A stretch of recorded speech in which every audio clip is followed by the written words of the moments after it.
കൊടുവായൂർ അങ്ങാടി ആൽത്തറ വിനായക ക്ഷേത്രത്തിലെ മഹാകുംഭാഭിഷേകം 9 മുതൽ 11 വരെ വിവിധ ക്ഷേത്രാചാര പരിപാടികളോടെ നടത്തുമെന്ന് ക്ഷേത്ര ഭാരവാഹികൾ വാർത്താസമ്മേളനത്തിൽ പറഞ്ഞു. 9 രാവിലെ വിഘ്നേശ്വര പൂജയോടെ ആഘോഷ പരിപാടികൾക്ക് തുടക്കമാകും. തുടർന്ന് വിവിധ ദിവസങ്ങളിലായി വിവിധ വിശേഷാൽ പൂജകളും അന്നദാനവും നടക്കും.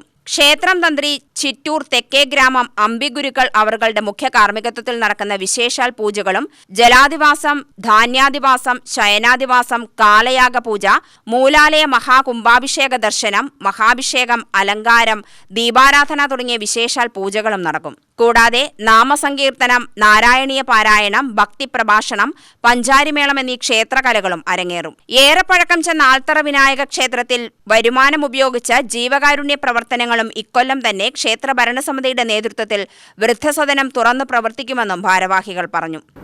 വരുന്ന ഈ പங்குനിയുത്രം 11-ാം തീയതി വെള്ളിയാഴ്ച 9:30 to 10 ആ സമയത്ത് കുംഭാഭിഷേകം, മഹാകുംഭാഭിഷേകം, ജീർണോദ്ധാരണ അഷ്ടമന്തര മഹാകുംഭാഭിഷേകം സെക്രട്ടറി, പ്രസിഡന്റ് എല്ലാവരും, ഈ കമ്മിറ്റി ഭാരവാഹികൾ എല്ലാവരും ചേർന്ന് വന്ന് പ്രശ്നങ്ങളൊക്കെ വെച്ച് നോക്കി അതിലെല്ലാം തെളിഞ്ഞു കണ്ട് അപ്പോൾ ഗണപതിയാനൊക്കെ വന്ന് കുംഭാഭിഷേകം കഴിച്ചു കഴിഞ്ഞാൽ വളരെ സമൃദ്ധിയായും ഗ്രാമജനങ്ങൾ, ലോകജനങ്ങൾ എല്ലാവരും ക്ഷേമമായിരിക്കാനും നല്ല കാര്യങ്ങൾ നടക്കാനുവാനും അപ്പോൾ അത് തീരുമാനിച്ച വിഷയവും ഈ 11-ാം തീയതി ഈ 11-ാം തീയതി വെള്ളിയാഴ്ച കുംഭാഭിഷേകം നടത്താൻ തീരുമാനിച്ചിരിക്കുന്നു.